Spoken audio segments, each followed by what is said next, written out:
This is the Real Estate Foundation, your show for massive action with proven results. Raise your life and your legacy with real estate.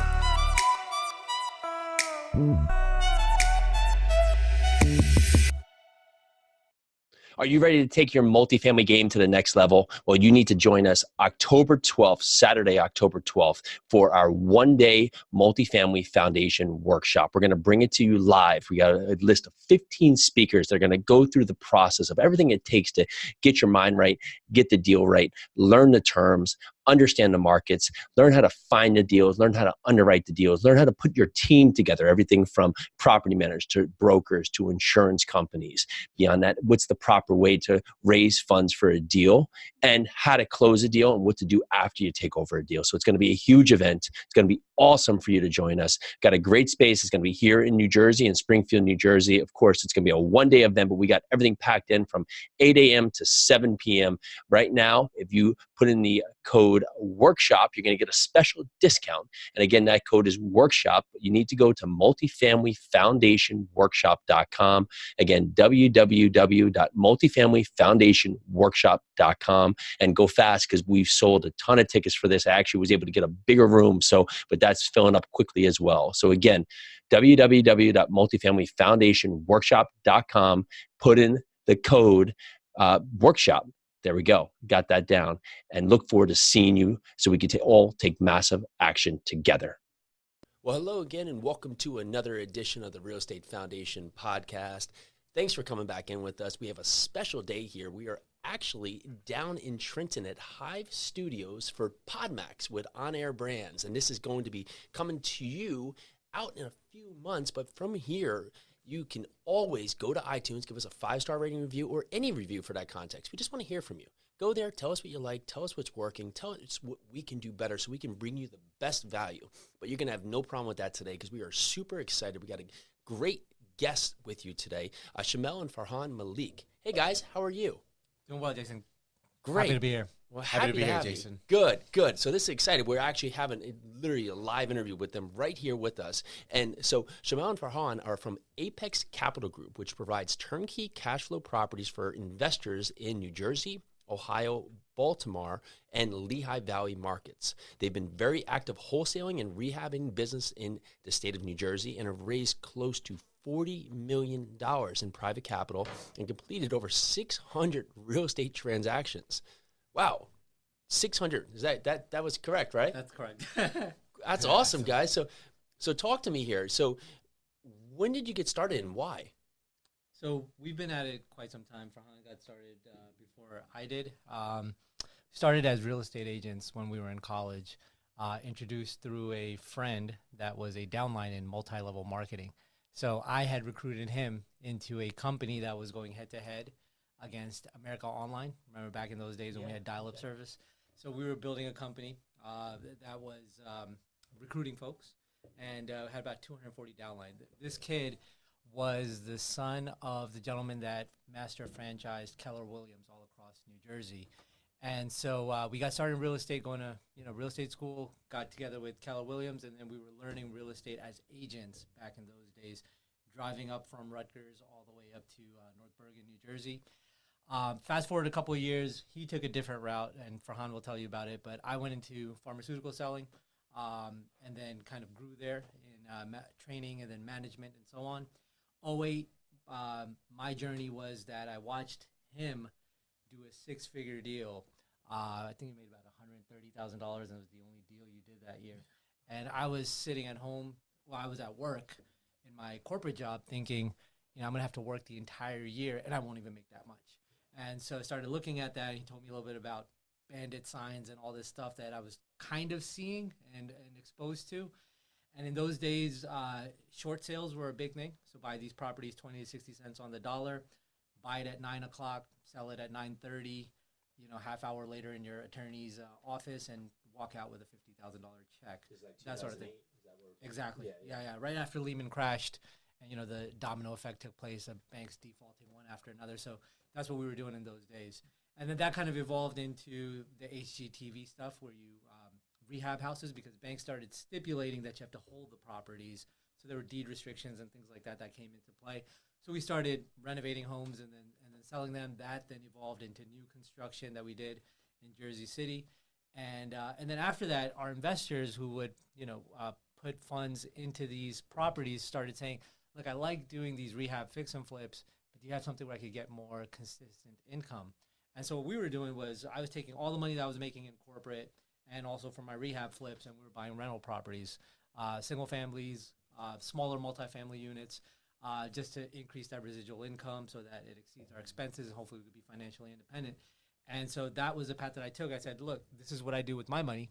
I could pretend to act like I know about the stock market and I'm, know good enough, but I know real estate really well.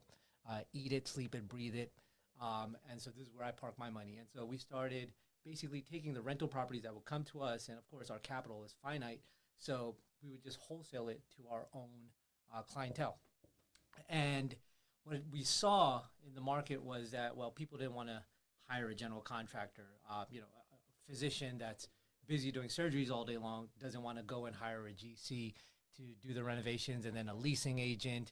And it was just a really fragmented market. And so we came up with this idea of turnkey properties, which of course has been done before. We didn't pioneer it. Then we saw bigger operators around the country, Memphis Invest and others that are doing similar work, but nobody was doing it in New Jersey at the time. And so we put this whole turnkey platform together where working professionals could invest into real estate, predominantly in single family, duplexes, threeplexes, and fourplexes, and so on. So that's kind of grown. We've got several departments within our company. We wholesale properties. We rehab, fix, and flip properties. We have a buy and hold division that just kind of handles rentals for our own personal portfolio. And then we also sell these turnkey properties. And so, Farhan, you started first, right? What was your first step into this? So this is going back about 10, 12 years now. But nice. I was working at Johnson & Johnson and also finishing up my last semester at school. So we're both Pakistani Americans, and our parents, they didn't go to school here. They weren't brought up here. So they had a very secure and safe mentality. And, it's nothing against them, but they're a little bit adverse to risk. So they wanted him to be a doctor and me to be an engineer. So when I got into Rutgers, I got into the engineering school, but my Friday was literally advanced calculus, physics, and I think organic chemistry. But it was like 3 really hard subjects on a Friday. I was like, I'm not cut out for this. Like, I could probably do those courses and do well in them, but I don't enjoy engineering. So I switched gears and started doing business school. Once I finished my econ minor and then got into the business school at Rutgers, I quickly realized that all they were teaching me had nothing to do with business. It was just how to become a manager and eventually get a 9-to-5 job. They were teaching me how to be a good worker in corporate America. So I decided that I would kind of condense my classes and started packing on credits and taking summer and winter classes just to kind of keep my parents satisfied. I wanted to try something that was kind of on my own time. So I ended up graduating a semester early. And in that last semester, I also took a shot at working in corporate America at Johnson & Johnson. So I would literally get up around 7 a.m., work out, get breakfast, and then head to my job, which was a co-op for about a year at Johnson & Johnson. Worked there till about 5:30, head to class, and class was 6:30 to 9:30. That was my last semester. So I would do that Monday through Thursday, and then Friday I only had work. Working at Johnson & Johnson, I got exposure to micromanagement, bureaucracy, politics in the workplace, and I absolutely hated it. So what Shomail mentioned, the stab that we took at real estate back when we were freshmen, and now I'm a senior at this time, I was like, you know what? I can't do corporate America. Like, I hate working for somebody else, and I hate doing things that are ultimately benefiting somebody else and somebody else's dream. I don't want to build their dream. I want to build my own. So what I did was that co-op wrapped up, and I finished my my last semester at school, which was a semester earlier than everybody else. And I told my parents, I was like, listen, I'm going to go and, because I was still a licensed realtor at that time when I was at Johnson & Johnson, but being on campus and having a busy schedule, I wasn't able to drive around. I didn't have a car, so it was very hard to do real estate. So now I graduated a semester early. Now I kind of have ownership of my own time. I don't have work anymore. I don't have school anymore. And I told my parents, like, look, let me just try something out for 6 months. If it doesn't work, maybe give me another month or two, and then I'll try and I'll start looking for a job. At that time, I had offers from Johnson & Johnson. They had given me a full-time offer. I had gotten an offer from Deloitte, and I had gotten an offer from Accenture. And some of these companies, commuting to New York, I also didn't want to do that.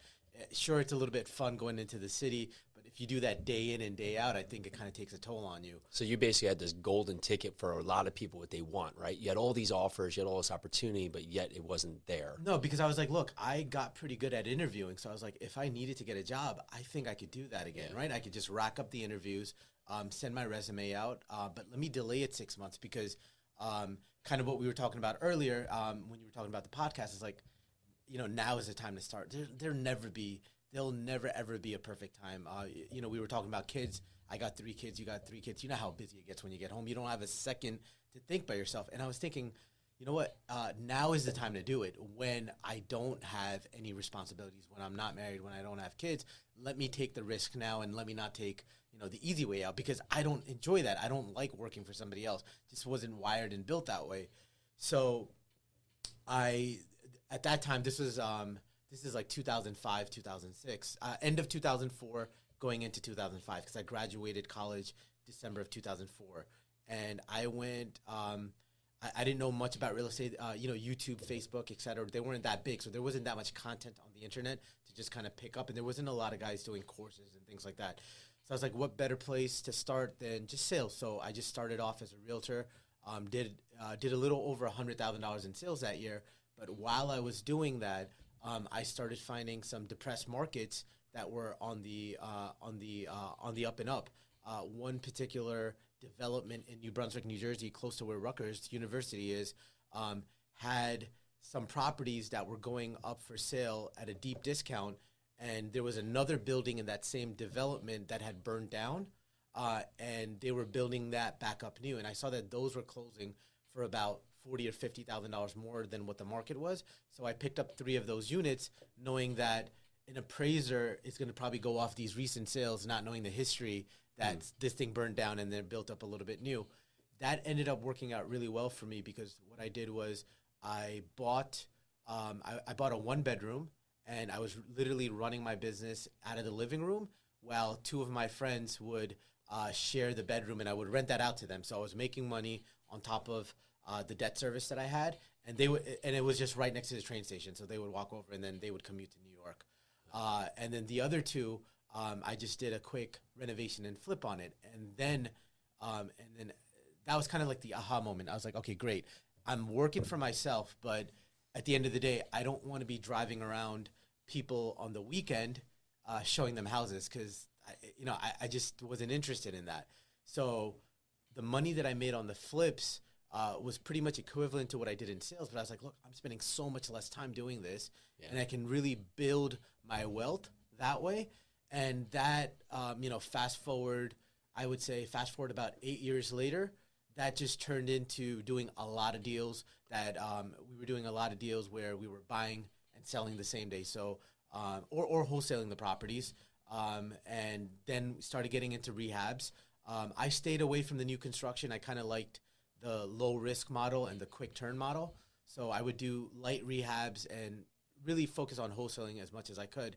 And then as I was accumulating good money doing these flips, I just started recycling that into the only thing I knew, real estate. So I didn't take the time to learn the stock market. I think the only other thing that I've invested in was a little bit of Bitcoin. Lost a little bit of money there, but I didn't know anything. I was just going off what somebody else said. Gold was. And gold, I lost about, not much, but about 10,000. But again, going off of somebody else's knowledge. So I was like, it's like, I think I understand real estate. Let me manage my own money. And then I just started buying rental properties. And Shomail and we actually still own 2 together right now in Plainfield. And we were buying these things at like 50 to 60,000, where they're worth like 180, 200 now. So we bought a couple there, make really good returns on them, and then we just generational with, which is holding on to them.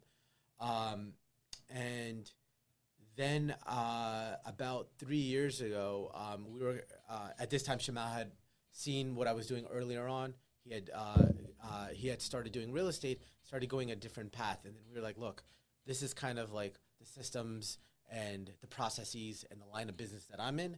And then he was like, this is the systems and the processes and the line of business that he's in. And so I had a team of, including myself, it was about 10 other employees, so a team of 11. And he had about a team of 11. And we're like, do you want to put this thing together? And then so we did. That was November 2016. So you could imagine, like, at the dinner table, things were weird for like 9 years because, you know, we're brothers, but then we're holding some trade secrets. Even though you learn like mainstream wholesaling, rehabbing, it's all out there now on YouTube.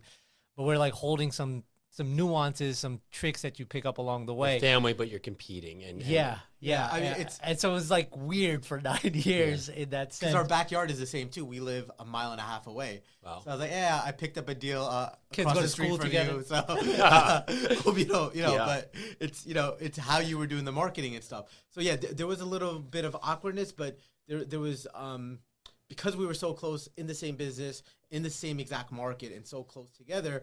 It was like, whenever we would bump heads and we knew we were bumping heads, we would joint venture. So we would definitely do that. We wouldn't compete against each other. Yeah, we would compete. We'd collaborate when that happened. If we met in the marketplace and we were, on the same deal, we'd end up collaborating. So that was good. And we're like, that deal turned out good. That one turned out good. Why don't you just do this long term? And he came to me and said, like, look, let's run a company based off of the philosophy that I'm my brother's keeper. And like my hair stood up when he said that. And I'm like, yeah, this is it. We're going to, build a legacy here for, this is, our parents came here. They had a certain specific set of dreams and a pathway for us, right? So I always joke around and say that, if you're Pakistani, Indian, Bangladeshi, you get three options in life. You're either going to be a doctor, an engineer, or a failure. Those are your three options. And we did none of those. We took a completely different entrepreneurial path. Hopefully they're proud of what we've done and been able to accomplish. But that's what we said. We're going to build something that's, big, leave it for our kids. If they want to join the business, great. If they don't want to join the business, they want to take their own paths, perfectly fine. America is a land of opportunities. There's so much you can do here. And so that's what we're doing today. So that was November 2016 when we joined forces and started building it together. So for a listener that's at that fork in the road, that has the parents that they've been through the tough times, they've been through the ups, the downs, and they've seen it, and they feel the security is in that long-term job, and they feel the security is finding that employment that can give you whatever it is, your pension or your retirement. But that person, the son, the daughter, just doesn't have that passion and knows there's a deeper way that they can go. Yeah. What do you say to that person? I can take that question if you don't mind. So sure. I'm of the, and I really advocate for the school of thought that, look, if you're working a full-time 9 to 5, right, keep your bills paid, especially if you have responsibilities, if you have kids and so on and so forth. So I'm not one to tell people to jump, both hands and both legs right into real estate. But you do have disposable time, and if it's important for you enough, you will create time. It's about prioritizing, not, do I have 24 hours in a day and how can I, shift things around? That you have to do that if you have a dream. And so that's what I did. I was working in corporate, and people would ask me, like, do you do real estate or are you in the healthcare business, right? Like, are you working for your corporate? And I'd say it's actually both. I'm probably putting 40, 50 hours, and giving my all in the corporate world. And I climbed the ladder pretty fast to the point that I was in my early 30s, managing a pretty large P&L for a Fortune 500 healthcare company. I was a global business manager. I was flying all over the country and so on and so forth. It looks really good on a business card. It's very, nice to look at. But on the other side, I was building something for myself. Yeah. And so my philosophy is keep the bills paid until you've got either a huge pipeline of deals that you can kind of, lean back on, or residual income that's coming through your real estate assets, so that when the time does come, you can peacefully part. I remember it's March 12, 2014 for me. My boss had seen my LinkedIn profile, and it was all about real estate. and I'm speaking in front of a huge group of about 150. It was one of our own events, and it was about 150, 200 people. And he said, he brings me up to Connecticut, right? We met halfway. He lived in Boston. I was in Jersey. And we met at the Marriott. It's like exit 3 on 95. I remember it clearly. And we sit down, I open up my laptop, and he says to me, well, just put that away. I thought we were going to go over numbers. Sure. Put that away. Let's talk about your philosophy on life. I'm like, oh my God. So you had no context what this meeting was about? None. No idea. And he said, well, I was on your Facebook and checking out your LinkedIn profile, and you do all this stuff in real estate, apparently. I'm like, yeah, no conflict of interest. I do it on the weekends, on my off hours, things like that. Things are good here. He said, yeah, well, you got to pick. He gave me, the blue pill or the red pill. Wow. So that's what was going on in that hotel room. And he said that, look, tomorrow you're going to Colorado Springs. I want you to look at the mountains, think about your life, and let me know what you want to do, because either you're going to double down and we need you to travel more, because year one of this new position that I'd taken on was to secure the U.S. business. Mm-hmm. But next year I was going to be in China, Saudi Arabia, Indonesia, Pakistan, Brazil. It was the global business that I was going to be handling next year. And I almost threw up in my mouth, because at this point I had been watching my kids grow up on FaceTime. Monday through Thursday I was on the road. I was a 5 a.m. flight out of Newark Airport every single Monday, trying to, last guy on. And I was done with it at this point. And I had enough rental income, and, the business has gotten pretty big at that point, where on Monday when the time did come and I had that phone call with him, I said, look, I'm going to start winding down my responsibilities here. And then we came up with a transition plan to come out of it. And and I took this guy out for pizza and told him about it. Yeah. And best day of my life. And as a matter of fact, I wrote up my resignation letter on my company laptop and let my wife hit the send button. Wow. So it was that was an interesting day. And so look forward. I'll bring this up because I actually had a conversation yesterday where successful investor and his wife is not on board, even though he's able to lead. Similar thing, right? Yeah. He was a very high profile position for a company, doing magnificent, but had no time for the family. Never saw the family. He's got I think he was a 3-year-old and a 1-year-old, and just never sees them. And so he started real estate. He's got 100 units owned just as him, down in the Southeast. And now, he's left and he has the time to be around his family, but he's not able to parallel that with his wife about why this is a better solution than having the security in the job. What was the family dynamic? How to speak to that? Yeah, my wife was actually very supportive, because, she had seen the checks come in. I'm sure same with Farhan. So it's really in the beginning when they haven't seen it work. But I was a believer when he closed that 6-figure deal. He was basically known in New Jersey on the speaker circuit as the guy that closes 6-figure deals one after another. We closed a $300,000 flip, which we were like, wow, okay, this business absolutely works. It's a real check. It actually cashed and, made it into his account. So we knew it worked. And that was all there was to it. Wow. And the fact that earlier on, like I said before, I didn't just jump completely into it, although he did.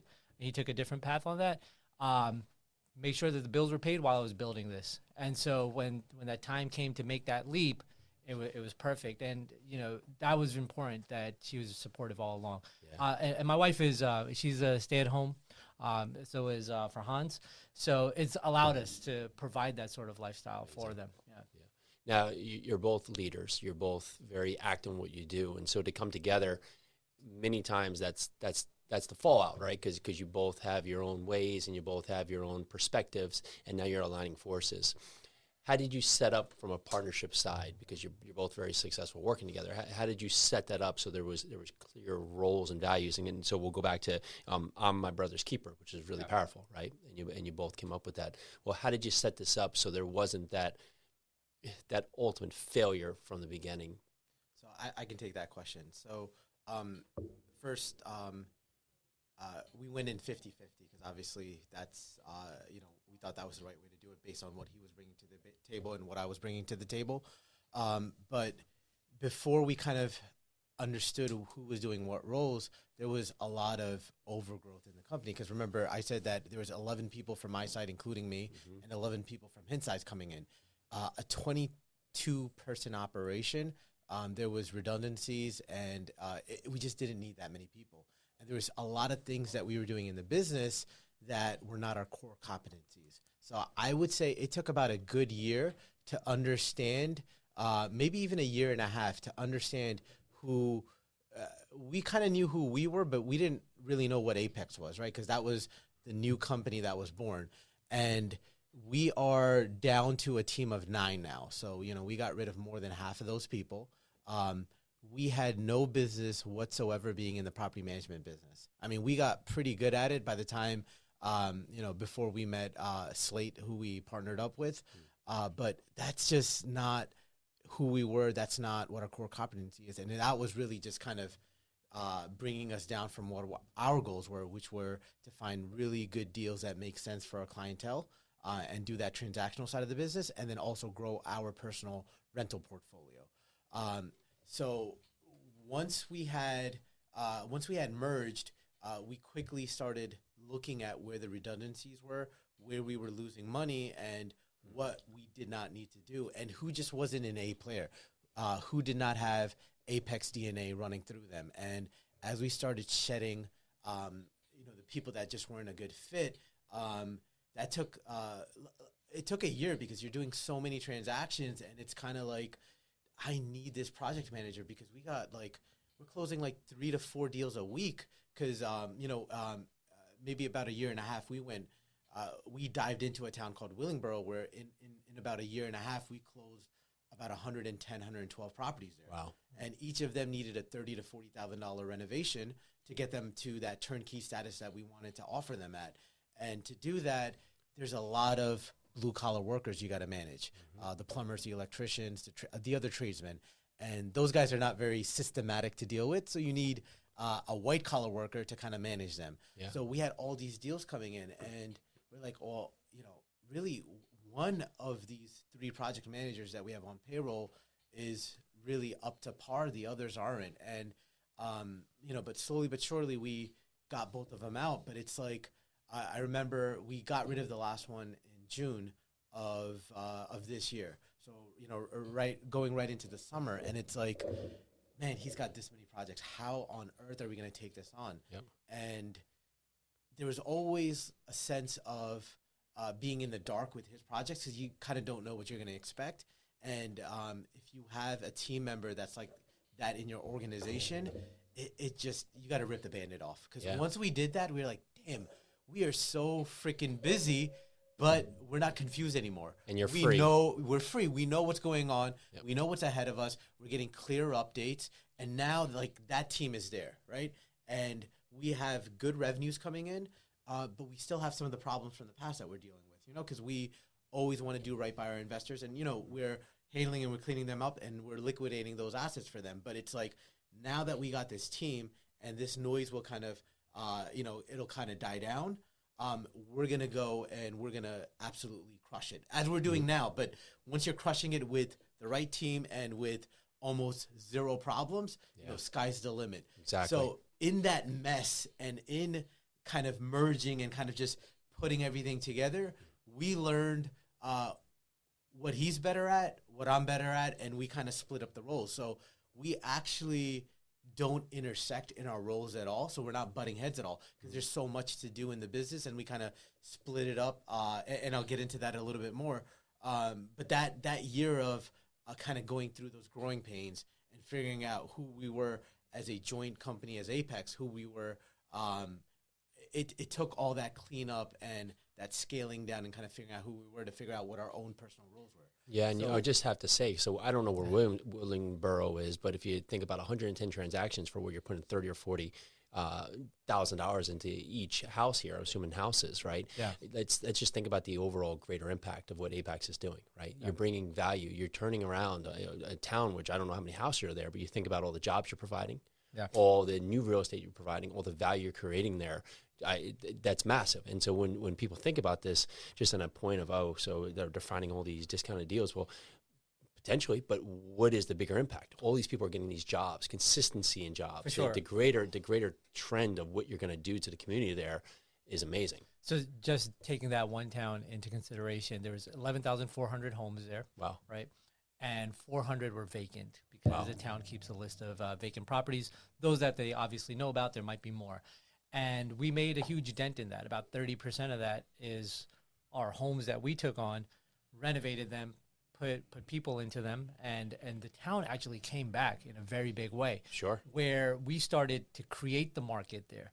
And as the buzz got out, other rehabbers came in and everybody's trying to outdo one another. So the valuations on these properties, I mean, Willingboro for the longest time hadn't seen homes above $200,000. And now homes started going over $200,000 because of that. And that level of activity, the permits being pulled and so on and so forth. So we were on the ground doing a lot of that work, not just only creating the jobs, but we got the attention of the mayor and you know, all of the construction officials. Bringing tax revenue online. There's new businesses want to come there because there's now more people to serve. Everything just gets an uphill. Absolutely. Right? So just, you know, that one town, we brought $9.6 million worth of capital in there to just kind of rejuvenate it and bring it back to life. And now you can't find a deal there. Yeah. You know, you got to a point where we were finding, you know, 4 or 5 deals a week. Yep. And now, you know, the cat's out the bag. And everybody's there trying to do deals, and they've kind of pushed the prices up, so it doesn't make sense for us proud anymore. of that, guys. That's like, you look back 10, 20 years from now, and like that town is, you started the snowball, right? At whatever point you're at, you started the snowball. Yep. Yeah, that's absolutely. So we duplicated that in Toledo, Ohio, which, you know, we've had no issue jumping on a plane and opening up a new market, and that was one that we were kind of studying. What stood out to you about Toledo? So I was speaking on a panel, and another gentleman was talking about Toledo. So I went out and visited it about 2 years ago, and deals would hit my inbox, and I'd look at it. And what really happened, it came out of a need for investors in our buyer pool that didn't necessarily have the $100,000 or $200,000 cash sitting, but they certainly had $30,000, $35,000, $40,000, and they just wanted to get started with real estate investing, right? And so it was a good pitch for millennials that, you know, working in good jobs in their early 20s or mid 20s that wanted to own rental real estate. So we went into that market to have an offering for those type of folks. So what we typically do is we go in, every property that is essentially wholesaled, we buy it ourselves. So we go out and we buy it in bulk. We'll speak to tired landlords and so on. That got us into multifamily also. So we bought a 9-unit apartment building for ourselves out there that we kind of did some renovations on, eventually sold it.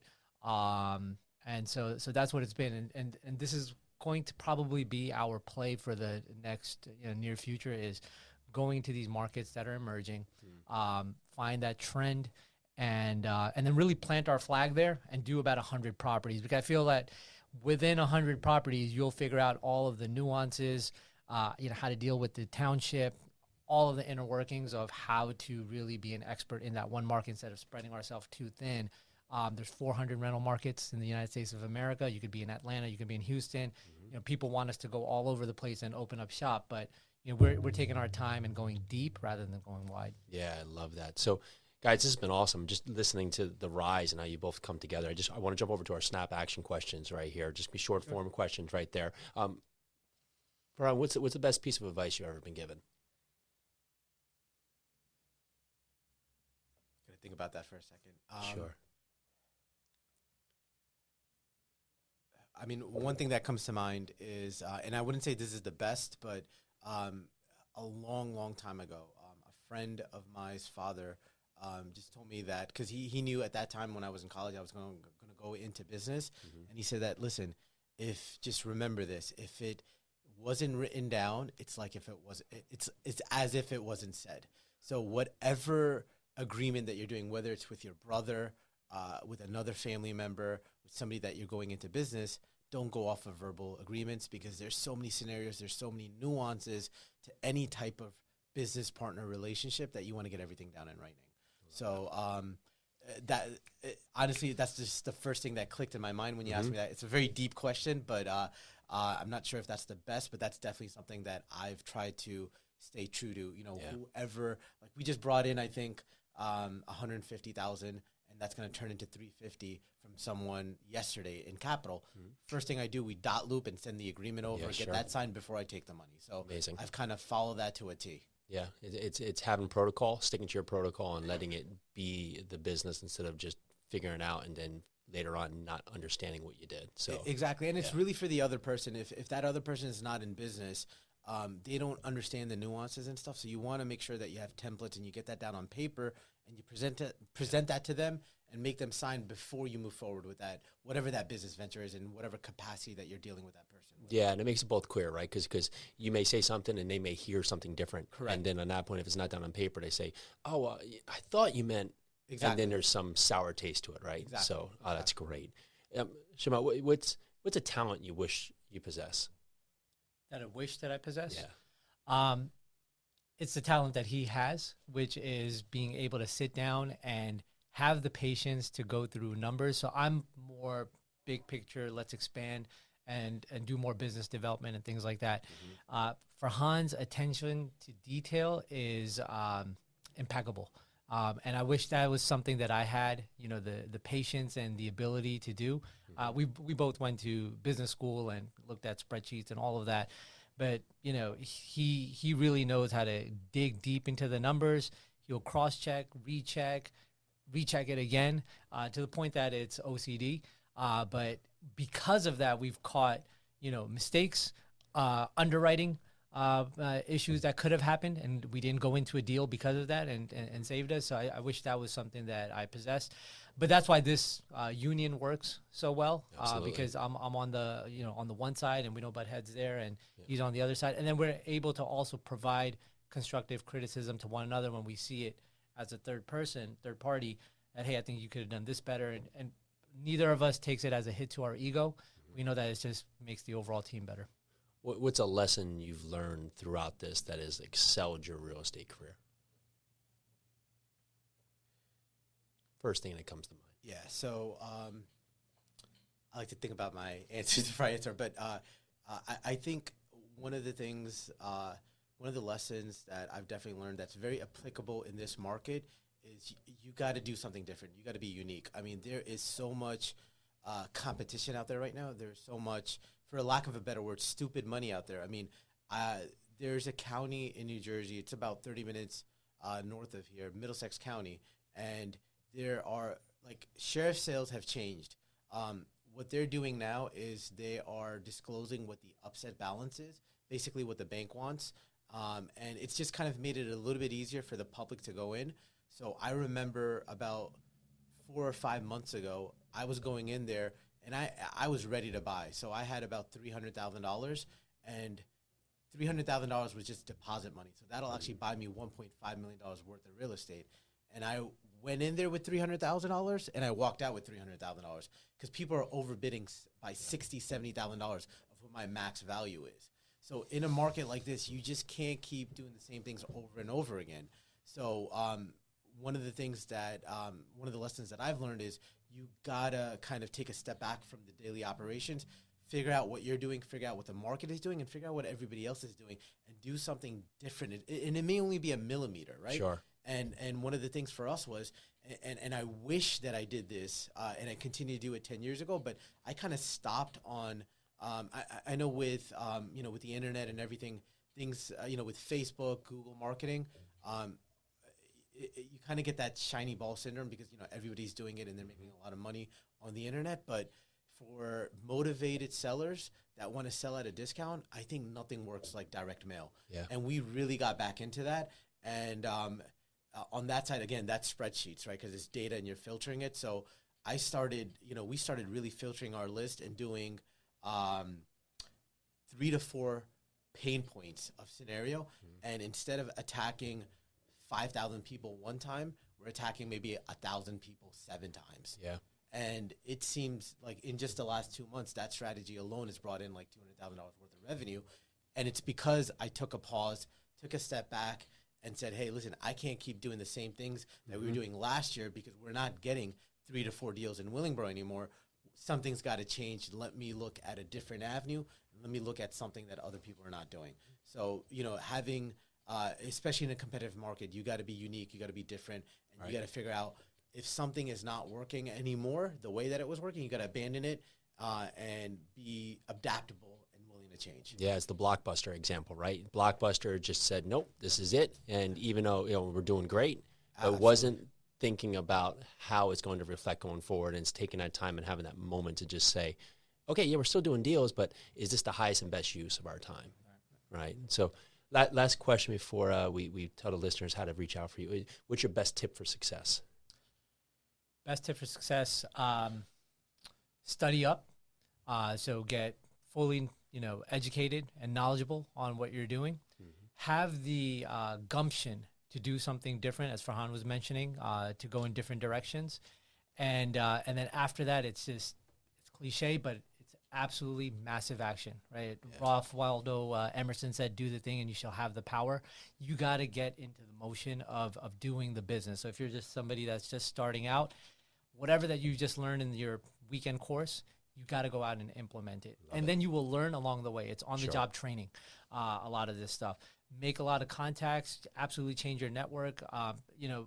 Our industry is one where, meetups are set up just to educate you on this stuff. You can meet so many people that are so far ahead of you, or they might be in the same boat as you. But, if you link up with those folks, there's a in the real estate investment community, I feel like there's a give back component where people are willingly wanting to share what they've learned along the way, and they're willing to pull you up, and they'll share that information for free. So take people out to coffee, pick their brains, learn from them, and then see which path you want to go. And then after that, double down and go for it. Take the action. Guys, this has been awesome. Thank you so much for coming on the show. Thanks so much for sharing your story. It's been incredible. For listeners, what's the best way to reach out, find you, find more about you and your company? Jason, thanks for having us on. It's been a pleasure. Our website is www.investwithapex.com. Investwithapex.com. You can contact us there. And you can also send us an email at info@investwithapex.com.